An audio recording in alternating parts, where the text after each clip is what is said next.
ये है अच्छा चिन्ह है, बढ़िया लोग खेती करते हैं यहाँ। हम तो पहली बार इस क्षेत्र में आए, आप सबका धन्यवाद। यहाँ पे किसानों को मेरी माताएं बहनों कमेटी के प्रबंधक पत्रकार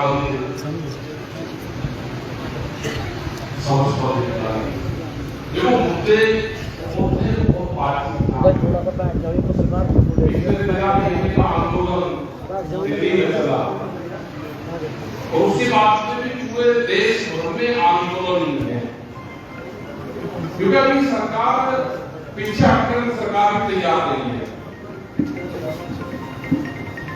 जो सी सरकार दिल्ली में 13 महीने तक आंदोलन चला, उसका अभी एक ही किसान कब तक आंदोलन करे। और पुलिस बहुत खतरनाक पुलिस आ रही है, खासकर से उनका जो नजर है आपकी जमीन पे, उनकी नजर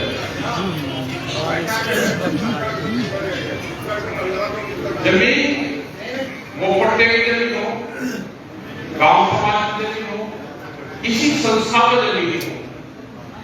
1967 के पट्टे कैंसिल किए जाते हैं। यहाँ पर नहीं, ये पूरे देश भर में एक प्रोग्राम चला दिया। हरियाणा में बड़ी लड़ाई वहां पर चल रही है, ये यहाँ उत्तर प्रदेश में है, ये यहाँ मध्य प्रदेश में है। खाली जमीन या किसानों की संस्थाएं जैसे मंडियां हैं, 182 मंडी जो A ग्रेड की मंडी थी मध्य प्रदेश की, उनको बेचने का प्रस्ताव कर दिया। ये खाली जमीन है, इस जमीन को बेचने की जगह होती है। जब मंडी नहीं रहेगी तो क्या किसान बच जाएगा? जैसे 3 काले कानून आए बिहार में 17 साल पहले लागू हो गए। 17 साल पहले बिहार में मंडी सिस्टम खत्म कर दिया, वहां कोई मंडी काम नहीं करती, कोई वहां पे व्यापारी इंतजार नहीं, बड़ा व्यापारी वहां पे जाता है, छोटे छोटे जो व्यापारी हैं गांव में जाते हैं, अपनी ट्रक दे रहे, अपनी गाड़ी दे रहे, अपने पार्ट दे रहे, अपना भाव दे रहे, और गांव से खरीद कर जाते हैं और ट्रक से भर के फिर कोई साइड में भेजते हैं। वो 800 रुपए क्विंटल धान का यही था कि यहाँ पे करेंगे। जो 3 काले कानून बताए था कि मंडी सिस्टम खत्म होगा, मंडी के बाहर प्राइवेट मंडी खुलेगी। आज कानून वापसी हो गया, लेकिन मंडी के बाहर खरीद हो रही है। मंडी धीरे धीरे खत्म हो जाएगी, जैसे हिमाचल और जम्मू कश्मीर में सेब का किसान भाव खत्म हो गया, मारा जा रहा है किसान, क्योंकि रिलायंस अडानी वहां पर सबसे ज्यादा खरीद करता है और 16 रुपए किलो का एक ही दिन उसने सेब के भाव किया है।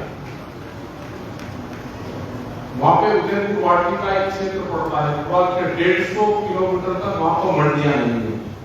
व्यापारी जाता है, वहां पे ऑफ सीजन की सब्जियां पैदा होती है, व्यापारी आएगा, वहां से माल भरवा होगा, उनको नहीं पता कि यहाँ पे क्या रेट है, वही घाटी है, वहां पे सब्जियां पैदा होती है। तो पूरे देश को एक किस्म से व्यापारी के हाथों में देना चाहते हैं। ये तो किसान ने संघर्ष करके अपनी जमीन अभी तक बचा रहा है, लेकिन नजरे जमीन पे है, संघर्ष करना पड़ेगा। अभी ट्रैक्टर पे पॉलिसी आई कि 10 साल पुराना ट्रैक्टर नहीं चलेगा, उसमें खाली ट्रैक्टर नहीं, इस पर डीजल वाहन है सब। आपके घर का क्या जनरेटर भी है, वो पंपिंग सेट पे जो हमारे खेत पर क्या हुआ है, गाड़ियां हैं, सब चीजें। क्या कोई किसान ऐसा है कि हम 10 साल में अपना ट्रैक्टर बदल देगा? और उत्तर प्रदेश में तो दूसरी ओर करती है, ट्रैक्टर में आप बैठ के किसान या कोई भी आदमी जा नहीं सकता, और उसमें काम शुरू हो गया है वहां पर।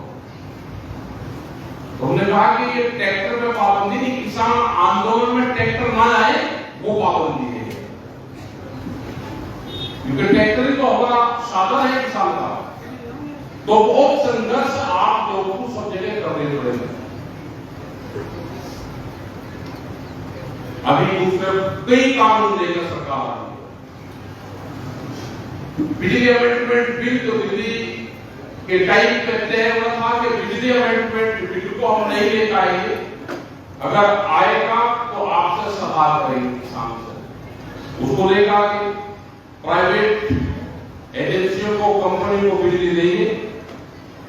अभी उसके लिए रास्ता बनाया जा रहा। दो पशु किसी के पास में होंगे तो कॉमर्शियल कनेक्शन लेना पड़ेगा। अपने ही घर के गांव में व्यापारिक कनेक्शन, एक आदमी के दूध की पॉलिश किए बाहर से लेकर आएंगे। बाहर की कंपनी ने कहा कि हम 22 रुपया लीटर दूध गांव में बेच देंगे। वो कैसा बेचेंगे? जैसे रिलायंस के फोन आए उसी तरह से 22 रुपया लीटर में बेचेंगे 2, 4 साल, 5 साल, 10 साल, जब तक हमारा पूरा पशुधन खत्म नहीं होगा। जैसे ही खत्म हो जाएगा फिर रेट रुकेगा। बिजली हो गया, दूध की पॉलिसी होगी, एक आएगा बीज का कानून, सीड बिल, वो भी कभी आ सकता है। उसमें नए पुलिस के थाने खुलेंगे जो सिर्फ किसान की खेती को देखेंगे, बीज को देखेंगे, वो बीज पुलिस हो। जैसे अभी सामान्य थाने थे, फिर महिला थाने खुले, फिर बिजली के थाने खुले, अब बीज के थाने खुले। वो खेत में ही रहेंगे किसान के। कंपनी वाले लोग जाने इसने बीज हमारा बोला क्या, हमारा पेटेंट है, इसने लगा रखा है, और उसमें सजा और जुर्माना दोनों है। ऐसा भागना चाहते हैं कि खेती से नुकसान हो, नुकसान दिखे, इससे फायदा ना लगे, और देश में जो नौजवान पीढ़ी है वो धीरे धीरे खेती से हटती चले जाएगी। आपने देखा कि दो तरह के लोग गांव छोड़ रहे हैं। एक है कि जो अनपढ़ लोग हैं, कम जमीन है, भूमिहीन किसान है, उसने कहा कि गांव में कुछ नहीं, मैं गांव छोड़ रहा हूँ, थोड़ी बहुत जमीन है बेच के शहर में चलेगा, पटेदारी का कुछ काम करो। एक है कि पढ़े लिखे लोग जो ज्यादा पढ़े लिखे उनकी नौकरी लगी, वो भी गांव में वापसी नहीं आए, उसने भी गांव छोड़ दिया। इसका मतलब देश में एग्रीकल्चर जो पॉलिसी है वो खराब है, कि दोनों लोग गांव छोड़ रहे हैं। बाहर का जो व्यापारी था शहर में भटका गया, वो गांव की तरफ आपकी जमीनों को सीधे दे रहे। व्यापारी जमीन खरीद रहा है, अब सड़क की जमीन है किसान के पास में रही है।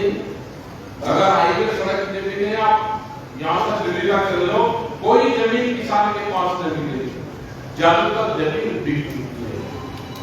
वो आगे की जमीन खरीद रहा, पीछे की जबरदस्ती ले रहा, थोड़े थोड़े दाम में उसका रास्ता रहेगा, रास्ता रोक लगा, कुछ ना कुछ अड़चन चलेगा, कोई फैक्ट्री लगा रहा तो गंदा पानी के पीछे खेत में डाल देगा, छेड़खानी करेगा कि सस्ती जमीन भी मिलता रहता है।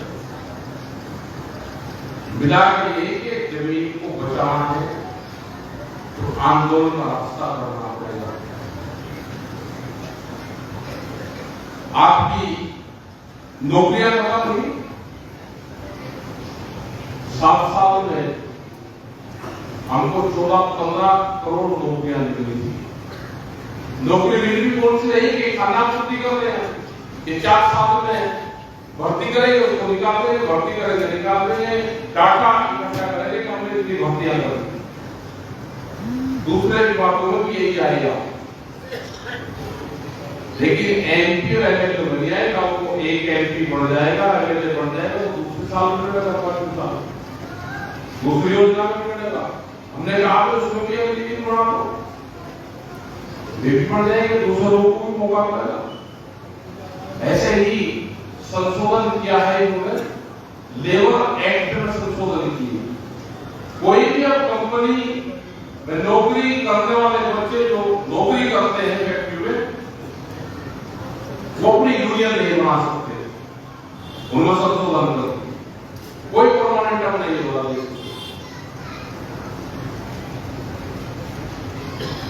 सब ठेकेदारी प्रथा शुरू होगी, जिससे ज्यादा मजदूर, सस्ता मजदूर देश में इंडस्ट्री हो गई है। क्या इसी से चलेगा? क्या यहाँ पे दूसरी प्रक्रिया चुनाव क्या होगा? यहाँ पे भी चुनाव, ये पहले भी चुनाव यहाँ पे विधानसभा में, जैसे उत्तर प्रदेश में सरकार ने जबरदस्ती हारे हुए कैंडिडेट को जीत का सर्टिफिकेट दिया है, ऐसे ही आपके विधानसभा उत्तराखंड में दिए और ऐसे ही अब चुनाव यहाँ पे दिए। यही जानते अब सब लोग देखिए, क्योंकि गांव में गांव करेंगे। अब देश में सरकार मौजूदा सरकार है, ये बाबा भीमराव अम्बेडकर के संविधान को नहीं मानती, ये देश में कोर्ट कचहरियों को नहीं मानती, ये देश के कानून को नहीं मानती। इसने कहा कि सब अधिकारी हमारे हैं, अब हमारा कोई कुछ नहीं कर सकता। ये यहाँ के ही जब विधानसभा चुनाव थे उस टाइम पे यहाँ के ये बड़े लीडरों ने कहा कि कुछ नहीं होना, कोई अपील भी नहीं करेगा, हमारी सरकार आएगी। ये भविष्य गद्दारी है और वही हालात में, क्योंकि देश में विपक्ष कमजोर है और जिस देश का विपक्ष कमजोर होता है उस टाइम सरकारें मांगती, उस टाइम पे वे बेलगाम होती है और जब वो सरकारें बेलगाम होती है तो उस टाइम पे जन आंदोलन होते हैं। तो ये वही जन आंदोलन है जब देश में विपक्ष खत्म होता है, जब देश का विपक्ष कमजोर होता है, वो पार्लियामेंट और हाउस में अपनी बात नहीं उठाता। जब पार्लियामेंट बेलगाम होती है तो सड़क की आवाज सुनाई देती है वहां पे। ये दिल्ली का जो किसान आंदोलन था, ये वही किसान आंदोलन है जो पार्लियामेंट को सड़क से अपनी आवाज सुनाता है। ये और मजबूती से खड़ा पड़ेगा। देश की आजादी का मामला हो, उसमें भी गांव का किसान लड़ा था, तो शहर के लोग नहीं लड़ रहे थे। गांव के किसान, गांव में क्रांति चिंगारी जागृत हुई थी और गांव के लोगों ने ही आजादी दिलवाई। ये भी आर्थिक आजादी की लड़ाई है, इसको भी आपको लड़ना पड़ेगा। देश में फिर बड़े आंदोलन की जरूरत पड़ेगी, उसके लिए सब लोग तैयार है ना। ये वैचारिक क्रांति है, जब भी दुनिया में वैचारिक क्रांति आई है उसका परिवर्तन किए। आपने देखा होगा कि पिछले 7-8 साल में यही जो हमारे बच्चे हैं, ये 2 साल का 3 साल का बच्चा जब बोलता था तो वो क्या कहता था, और आज कोई बोलता है तो उसके विपरीत बोलता है। ये जो वैचारिक क्रांति है, जो विचार से उत्पन्न हुए सवाल है, वे जब क्रांति में परिवर्तन हो जाएंगे, विपरीत धाराओं में परिवर्तन हो जाएंगे, उसके बाद में क्रांतियां शुरू हो जाएंगी। वो टाइम हम आ गया कि जब गांव का और घर में बुजुर्गवाद की और बच्चेवाद की एक ही विचारधारा का उलट है, जब परिवर्तन आता है। दिल्ली के आंदोलन में बहुत से लोग पूरे देश का रहा, ऐसा नहीं कि दिल्ली का आंदोलन कोई एक जगह से निपटा गया हो, वो एक विचार बना, सब लोग इकट्ठे हुए और उस विचार के साथ में अलग अलग अपनी पार्टी के झंडे, बैनर और नाम लेके एक देश की राजधानी को 13 महीने तक घेर कर रखा। वो एक विचार था और जब संयुक्त मोर्चा खोल देता था तो पूरे देश में उस नजर होता था। हम कर्नाटक में गए, हम झारखंड में गए, जो 250 किलोमीटर जंगल में लोग बैठे हुए आदिवासी लोग हैं, वे भी वहां पे आंदोलन करते थे। अपने ट्रैक्टर लेके वहां के कृषि मंत्री, झारखंड के जब नाशक पोल होती थी तो सरकारें भी उसमें शामिल थी। कृषि मंत्री उसने कहा कि 90 किलोमीटर तक ट्रैक्टर लेके गया। वहां के आदिवासी, देखिए महाराष्ट्र के आदिवासी हो या उड़ीसा के आदिवासी हो, जो सब लोग इस आंदोलन में आपके साथ हैं। आज भी वे अपनी बेटी से लड़ाई लड़ रहे हैं। आपकी लड़ाई में आज किसान रहेगा, मजदूर रहेगा, आदिवासी रहेंगे, महिलाएं रहेंगी, बेरोजगार युवा रहेंगे। अग्निवीर वाले 4 साल में आ जाएंगे और जो अग्निवीर में भक्ति नहीं होगा वो आपके साथ में शुरू करेगा। तो आप अपने गांव में कमेटियां बनाओ, संगठित हो, अपने खेत खलिहानों को देखो, नशे पत्ती से दूर हो, अपने खर्चे कम करो, वही आमदनी होगी। अपनी मेंबरशिप को बढ़ाओ, 10 रुपए की मेंबरशिप है, 10 रुपए जिसको मेंबर करो उससे दो, तो उसकी आस्था संगठन बनेगा। ये नहीं कि 100 रुपया है, 10 आदमी की इकट्ठे करेंगे, उसको पता नहीं मिलना, उसको दो, जबकि वो पता चला आपका संगठन में विश्वास है या नहीं है। ये जमीन बचानी जरूरी है। लड़ाई थी जो फसल और नस्ल की लड़ाई है, वो लड़ाई अब आई है। अब हम इकट्ठे रहेंगे, अपनी जमीन ना बेचो, और खासकर सड़क की जमीन तो बेच भी नहीं।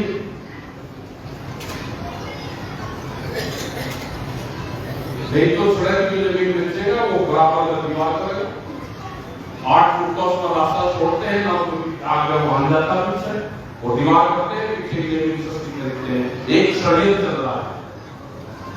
महंगी जमीन किसान बेचता है, व्यापारी खरीदता है, सस्ती जमीन किसान खरीदता है। तो जमीन अगर महंगी होगी तो आपके हाथ से जाएगी, ये ध्यान रखना। तो जमीनों को बचा कर रखो। 20 साल की लड़ाई जमीन की रहेगी। जो 20 साल तक अपनी जमीन को बचा लेगा वो सर्वाइव करेगा पूरे देश में। जो अपनी जमीन को खोगा वो मजदूरी मिलेगी, 7-8-10 हज़ार रुपये अपनी जमीन को बचा कर रखें। अगर हमारे पूर्वज करते थे हमको क्या करना है, हमारा काम से ज्यादा बेच को बेच देते तो हम क्या करते हैं, इसको बचा कर रखें। आपका धन्यवाद है। जो ज्ञान बोधले जो गुरुद्वारा है उसकी कुछ जगह है वहां पे, उसकी पहले बातचीत हुई जब कुंभ का मेला था, और उसमें एक व्यक्ति के उत्तरी जगह वहां पे है कि निशान साहब वहां पर लग जाए। जितनी जगह है वो सिख समाज की गंगा को मानता है, और ये भी धर्म की कोड़ी को मानता है। और वहां पे उसके है कि गुरु गोविंद सिंह जी वहां पे, गुरु नानक देव जी वहां पे गई तो बैठना है, सबका हक है। तो अधिकारी से बातचीत करेंगे इसमें, और इसके जो दस्तावेज लेंगे लेके अधिकारी से बातचीत करेंगे, और वो वहां पे बिल्ली चीज हो जाएगा। वहां बहुत जगह कहीं भी जगह देते आपको जगह देते, वहां बैठेंगे। आस्था का केंद्र है, सब लोग गंगा मैया से जुड़े हुए हैं, सबकी आस्था है, सबको उसका पालन करना चाहिए, सरकार को देना चाहिए। और हम इसमें बातचीत करेंगे, एक बार इसके दस्तावेज लेंगे, उसको चिट्ठी भी लिखेंगे और बात भी करेंगे, ना कि सरकार से भी अधिकारी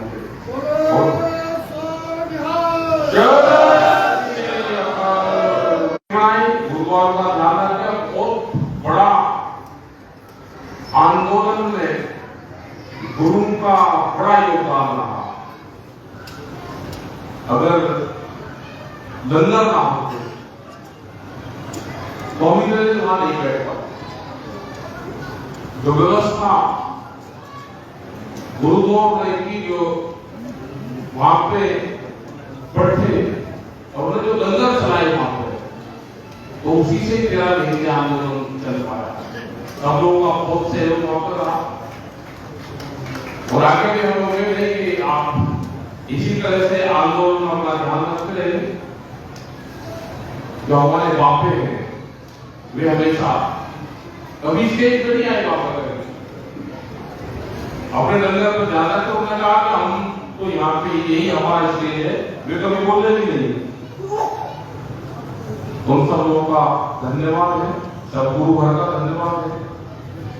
और आप सबका अपनी कमेटी बनाओ, और सभी बच्चे अपनी खेती बाड़ी में नशे पत्ती से सब दूर रहे, खेती बाड़ी में ध्यान दें, लड़ाई झगड़ा न करें, फैसले करवाओ। तो उसी से ही हम आगे बढ़ने का काम करें, अपने संगठन को बढ़ाने का काम करें। जय हिंद, जय भारत।